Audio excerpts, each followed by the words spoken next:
media presentasi. Pada materi ini terdapat 4 bagian yang akan kami bahas, yaitu sebagai berikut.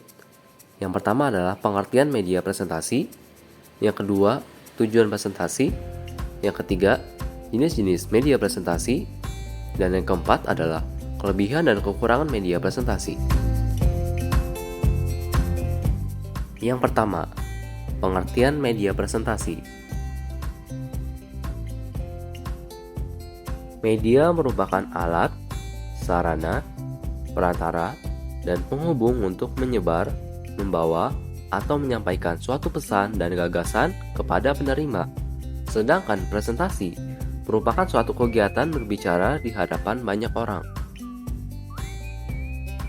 Menurut pendapat Rahadi, media presentasi merupakan suatu pesan atau materi yang akan disampaikan yang dikemas dalam sebuah program komputer dan disajikan melalui perangkat alat saji, seperti proyektor.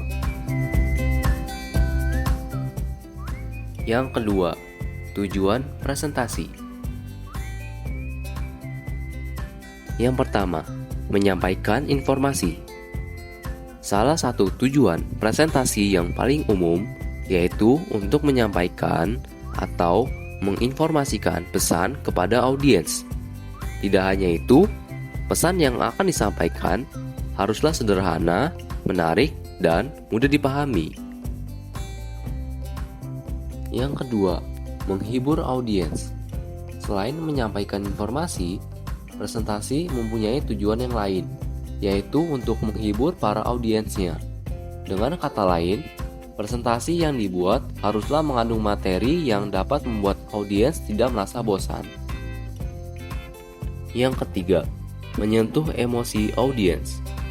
Presentasi mampu menggerakkan hati audiens jika si pembicara memiliki kemampuan gaya bicara yang menarik dan nyaman untuk didengarkan. Dan yang terakhir, memotivasi audiens. Dalam memotivasi audiens, si pembicara perlu menyampaikan informasi secara langsung tanpa melakukan basa-basi terlebih dahulu. Yang ketiga, jenis-jenis media presentasi. Yang pertama, overhead projector atau OHP. Overhead projector atau OHP merupakan alat untuk memproyeksikan benda tembus cahaya. Kelebihan dari alat ini yaitu dapat dipakai di ruangan terang, dan objek yang diproyeksikan adalah gambar atau tulisan tangan pada kertas transparan. Yang kedua, proyektor LCD. Proyektor LCD merupakan alat umum yang sering digunakan untuk memaparkan presentasi. Proyektor berfungsi sebagai alat yang dapat menampilkan video ataupun gambar pada sebuah layar atau permukaan datar yang mendukung. Dan yang terakhir ada proyektor interaktif.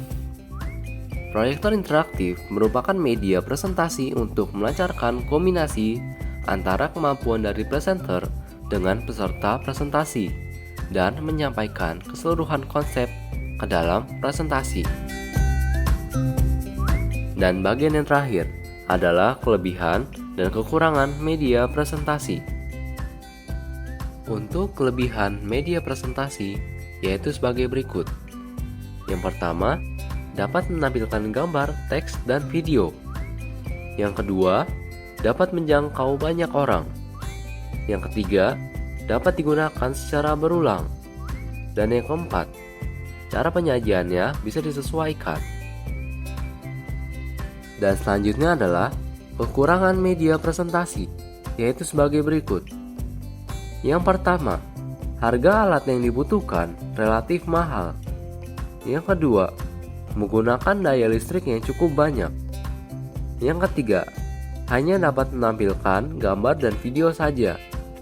Dan yang terakhir, masih tergantung dengan pemaparan oleh penyaji. Terima kasih.